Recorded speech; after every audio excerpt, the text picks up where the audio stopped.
Hi children, how are you? I think you are all fine. Very good. Today I will continue the next part of our lesson. What is the name of our lesson? Temperature and its measurements. Isn't it?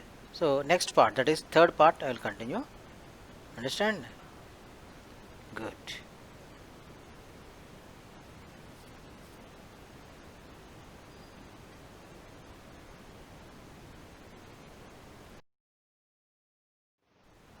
So in this lesson, first of all, we will use the how to use the thermometer. That's what we want to learn now. So here if you observe, there are two types of thermometers. One is a digital and one is a normal thermometer. How to measure the thermometer and how to use it. Okay, to measure the thermometer, the bulb and the object should be in contact. So bulb of the thermometer should be in contact with the object, whether it is a body temperature or an object temperature. It should be in contact. Then the mercury level will rise slowly. Okay, so first what we have to do, bring the bulb to the object. Next, we'll observe a shiny white liquid. Okay, shiny liquid. What is it? It's actually a metal, liquid metal, that will present inside the capillary of the thermometer. Okay, that mercury at highest point of the scale, when it rising at the highest point, you have to note down the highest point of the thermometer liquid. Next, then to observe the thermometer of a palm, if you want to know the thermometer of your palm, so keep the thermometer with your palm for at least minimum 2 minutes. Okay, into the palm or under your arms or inside your mouth. It should be 2 minutes to kept there in contact. Then the mercury level will slowly rises and stops at one point. Okay, when it rises and stops, then take that reading of the scale. So at what point it is stopped, the topmost point you should take the reading. Okay, then what is it actually? It is the temperature of the object, whether it is the whether object is the body temperature or object temperature or water or whatever the object may be, it gives the temperature. Then what is the temperature? With what is used to measure the temperature? Yes, thermometers are used to measure the temperature. Very good. Then how to mark them? How this while preparing the thermometers, how they will mark? You know how it is. First of all, they will take some ice and immerse this temperature or thermometers into it and mark the mercury level. Okay, if you observe there at 000 and freezing point of the Celsius scale and 32 for the Fahrenheit scale. So they will mark it first. Okay, that gives the melting point of ice. So 0 degrees is the melting point of ice. Likewise, take another some water and heating up to the, when you are up to what temperature you have to heat, when the water starts converting into water vapor. So what? It should be converting into water vapor. Water should be converting into water vapor. Then note down that temperature. Temperature will not change. If you observe that at melting point and boiling point, temperature will not change. It remains at the same point for some time. Okay. Then note down. Now divide the distance into 100 equal parts. So 0 to 100. So note down those readings and divide them into 100 equal parts. That means 100 divided by 100 is, yes, 1. So each part represents 1 degree centigrade. Okay, then that degree centigrade can be divided into 10 parts also. Then what is the minimum value? 0.1 is the minimum value for the thermometers. Okay, 0.1 degree centigrade is the minimum temperature to measure. Likewise, the Fahrenheit also, they will divide them into 180 equal parts. Initially, the 32 is the minimum. 32 is the minimum for Fahrenheit and 212 is the maximum.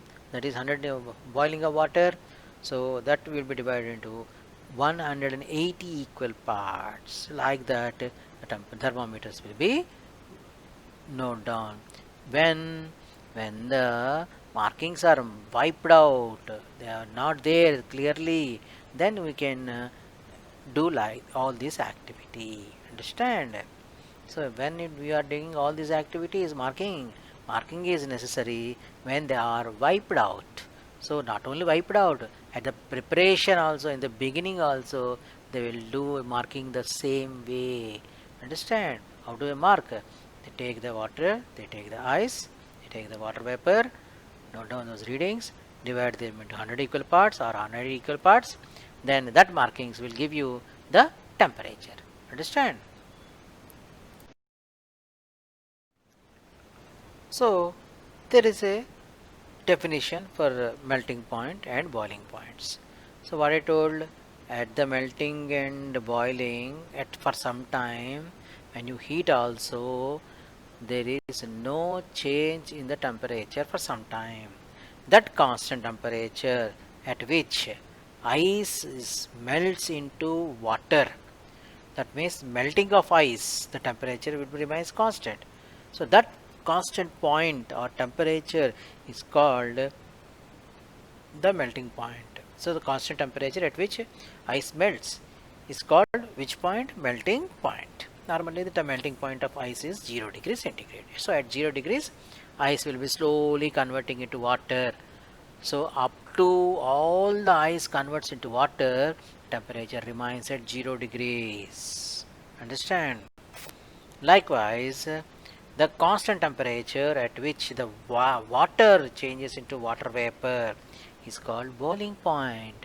Is also a temperature where first the water starts boiling.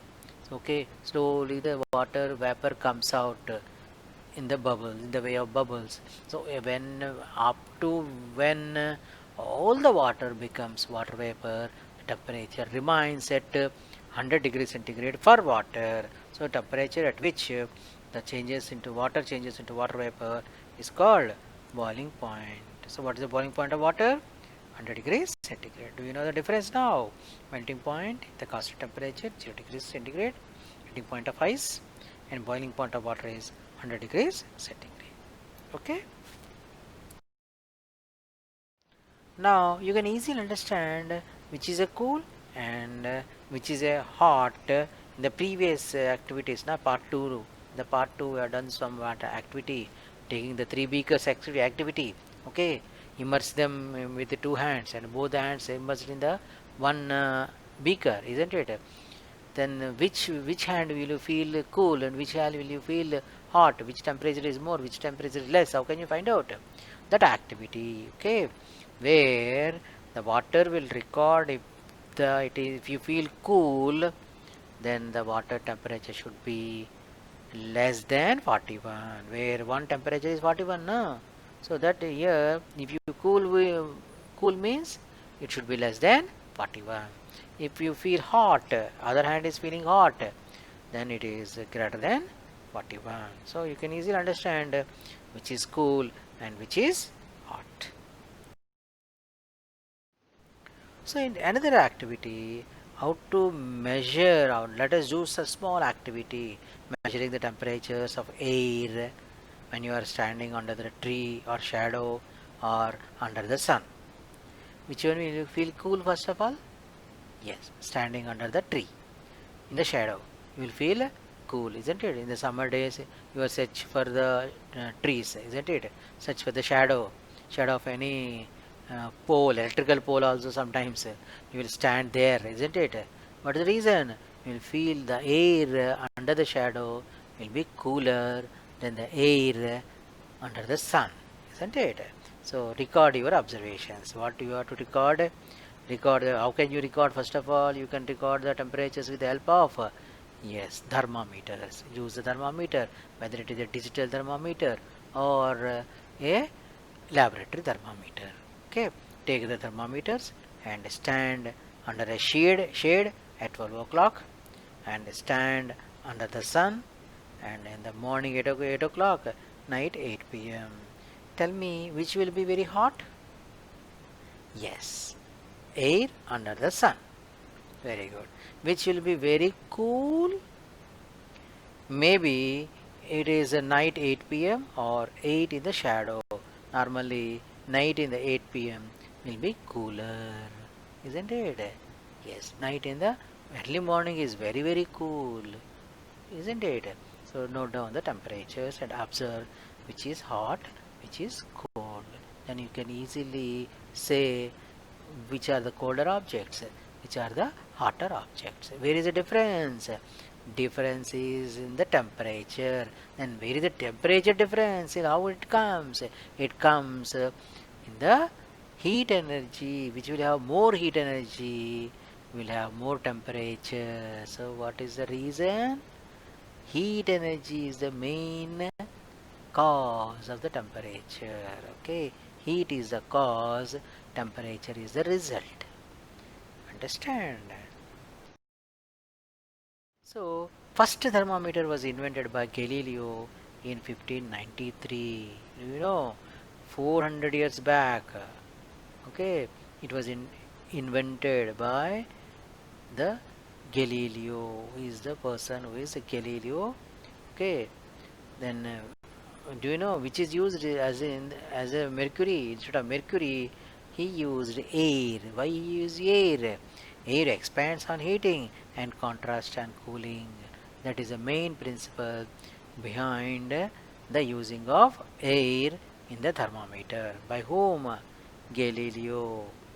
Understand? Galileo is the father of the science, or the father of the physics, modern physics. Okay, understand?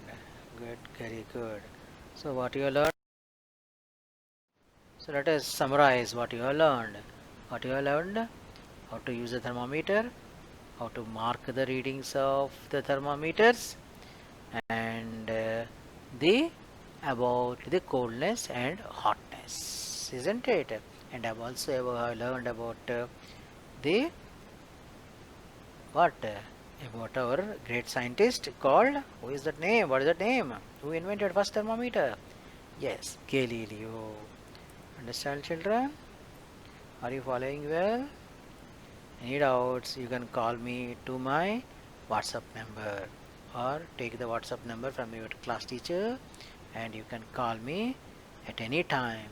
I will clarify your doubts. Understand? Don't forget to like, and don't forget to view, see the entire video so that you can learn well. Understand?